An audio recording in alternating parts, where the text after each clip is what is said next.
Yo, what's going on, guys? And today I wanted to talk about something that's kind of funny. Kevin O'Connor said it. I don't know on his show or whatever. I don't listen to Kevin O'Connor. I just saw it aggregated on the news, and we made a video, or on Twitter, not the news, but a video about it the other day, talking about the Pacers looking for front court depth. And I floated JaVale McGee as a name out there, as he's played under Rick Carlisle. He's a free agent.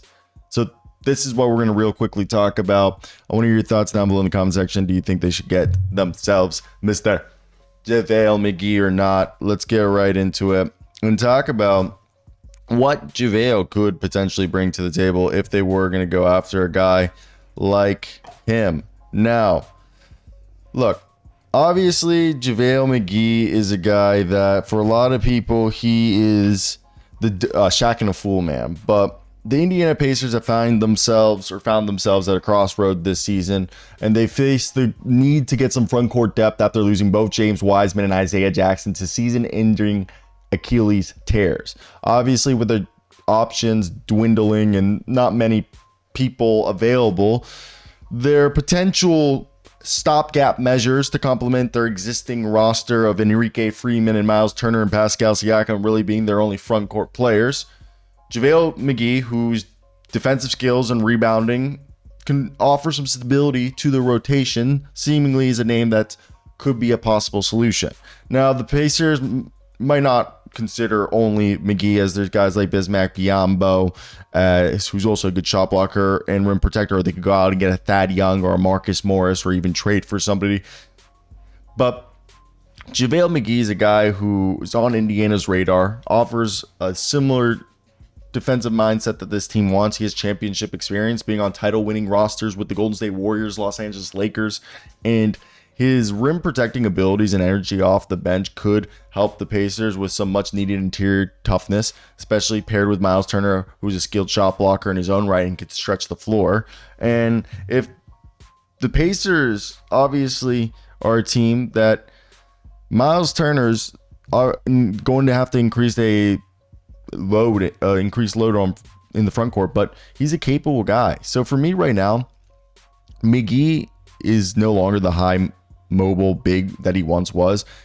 He remains a reliable option for short bursts, maybe like 10-12 minutes a night as a shot blocking, rim diving center. But that's all the Pacers needs, just a defensive, somewhat athletic presence, using his length and mobility to run the floor well for his size. But McGee has that experience in high stakes games. So I think if you look at him, he's a guy that, despite the decline in mobility, he continues to block at a decent rate and provide some solid defensive support. Last year for the Sacramento Kings, he played like 10 minutes a night, 4 points, 3 rebounds, half a block a game at like 60% shooting, when he's still efficient there. So in mind, McGee's potential to contribute with the Pacers would likely just be, like a reserve big for Miles Turner, and focusing just being on defensive stops and energy play while being a veteran veteran leader, and helping to make a winning culture there and establish an influence on the young guys. So let me hear your thoughts. Let me take this screenshot off right there. Tyrese Halliburton, Aaron Nesmith, Benedict Mathurin. Is it Mathurin or Mathurin? I heard someone say Mathurin the other day, or Mathurin. Now I'm thrown off. Mathurin or Mathurin? Someone tell me. I thought it was Mathurin. So I digress. Pascal Siakam, who's been playing basically small ball 5 backup center. Miles Turner. I love Enrique Freeman. Know him personally. Know his agent. Great guy. And then obviously TJ McConnell, Ben Shepherd, Obi Toppin, Darius Walker. And then James Johnson's kind of just like a mentor there. Obviously, 2 popped Achilles and Wiseman, Isaiah Jackson. I want to know what's going on with the training staff. Andrew Nembhard's still out. We got Johnny Furphy, Tristan Newton, Quentin Jackson, guys who don't play those positions. So I digress. Let's get right into today's video and talk about it. Like and subscribe. Let me hear your thoughts. Now, the Indiana Pacers have found themselves in a precarious position, following significant injuries that have impacted their front court depth. According to Shams Charania of ESPN, the Pacers are exploring the market to add reinforcements after losing James Wiseman and Isaiah Jackson to torn Achilles injuries. These setbacks have left the team thin at the center position, with only Miles Turner remaining as their primary option. The team's current record stands at 2-4. I want to make sure that's right. Are they still there, 2-4? I feel like they're not. So now I feel dumb But yeah, 2-4 still. And I think the team is starting to turn it around, but their struggles has really been on the defensive end. I feel like the last game they looked better, but we all knew it was kind of a little bit of a shaking off the rust to start. However, the Pacers roster depth has taken a notable hit. Behind Turner, the team has Obi Toppin, a natural power forward who has previously shown success in smaller lineups, but is not ideally suited for a sustained center role. As well, the same thing with Pascal Siakam, even though in the Pascal Siakam center minutes, hey, it's been kind of nice. I've enjoyed it. I don't know about you guys. Besides that, you got rookie Enrique Freeman, a standout rebounder from Akron University with a 7-foot plus wingspan, about like 7'2", who led the nation last year in college as the best rebounder, who is an option. However, Freeman is currently on a 2-way contract, so he's limited to 45 games, and then they would have to convert him. And he is 6'7", which is undersized, but he kind of could be a, Swiss Army knife for them. But under a coach like Rick Carlisle, he's not going to see much minutes due to the fact Rick Carlisle doesn't like playing rookies. While Freeman's energy and potential are intriguing, relying on him as a backup center poses risk, especially for a team trying to stay competitive and be a contender in the Eastern Conference. The Pacers' issues extend beyond personnel. The defensive structure under Rick Carlisle, once known for clear role definitions, has seen some inconsistencies. These defensive laps, coupled with the team's inability to control the boards, have become a glaring problem that need urgent solutions. So let's talk about those potential solutions in the market. The Pacers have several avenues that they could pursue to address their front court concerns. The free agent market offers some experienced veterans such as JaVale McGee, who he kind of is over the hill, but he's still efficient. Bismack Biyombo, who is just a rebounding, shot blocking machine, but you really want to only play him in sparing minutes. There is guys like Robin Lopez, but each of these players could provide size and rebounding and capabilities that Indiana desperately needs. McGee, for example, is familiar with Rick Carlisle from their time together in Dallas and could bring defensive presence and experience if his, body allows him to. Bismack Biyombo and Robin Lopez are both known for their toughness and their ability to be presence down low, as well as Lopez has an insane hook shot. All these guys could bolster Indiana's interior defense, but they're not going to be game changing. And given the team's current cap space situation, the Pacers could afford to sign a player at the veterans minimum while staying under the luxury tax threshold. However, this financial flexibility is limited, so the front office is obviously going to be strategic when it comes to acquiring players while maintaining roster fluidity for future moves. Trade possibilities and strategic considerations that we would have to explore when looking at the trade market, as that could be another viable option. I've said Nick Richards is a guy, if I was looking, he's making $7 million, baby. And if we real closely look at a contract that they could flip, I personally, I wouldn't want to trade Obi or TJ or Aaron, so there isn't really a contract that I would trade. I take that back.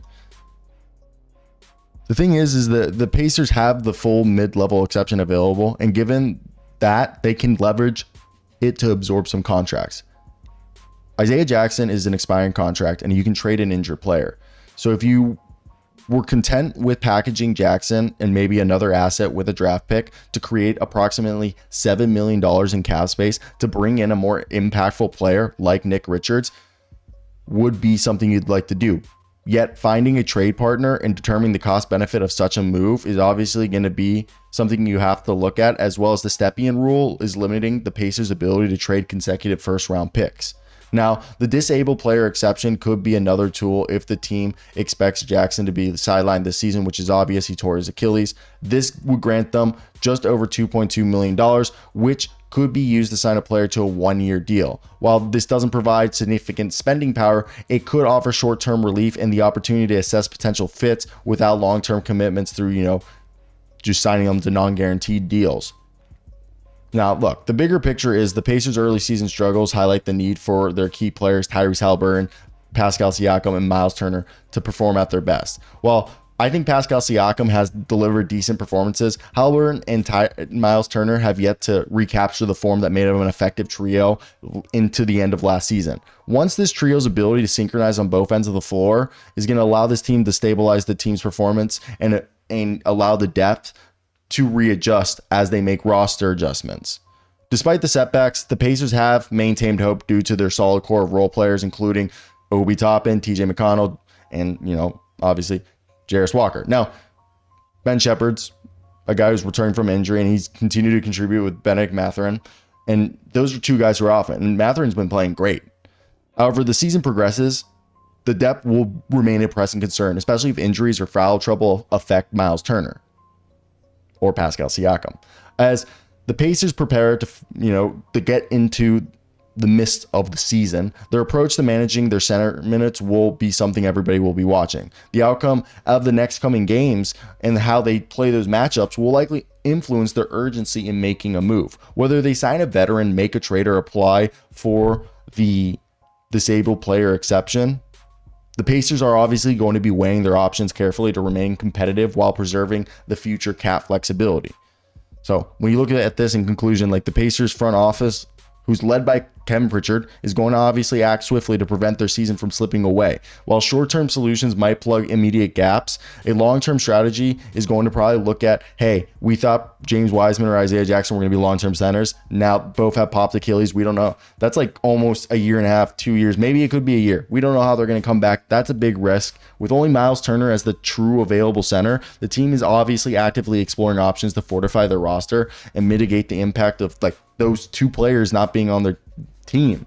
So I think the challenge now is just to find a suitable reinforcement while trying to balance, okay, what are we using? What are we giving up? Is a free agent guy like Bismack Biyombo good enough? Is JaVale McGee good enough? Or do we go out and get a Thad Young who can be kind of like an undersized big? Or do we look at, Frank Kaminsky, who last year, was able to go out and play for the Partizan? He was with, obviously the Phoenix Suns in training camp, but, Partizan, he was putting up between the two EuroLeague and Adriatic League, 9 points, 3 rebounds, an assist, and shot almost 60% from the field.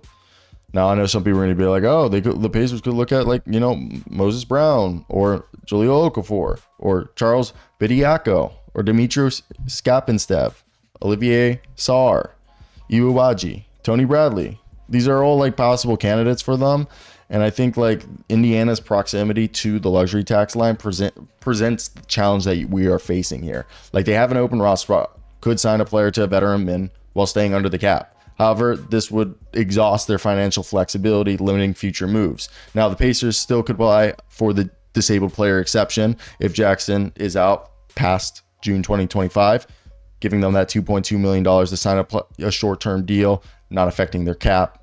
Obviously, we have 70 plus games, over 75 games left to figure this out. And the center rotation that now heavily relies on Miles Turner and Pascal Siakam and Enrique Freeman, they're going to have to move quickly, try to figure this out, because the team's performances in the next coming games is going to dictate what they do.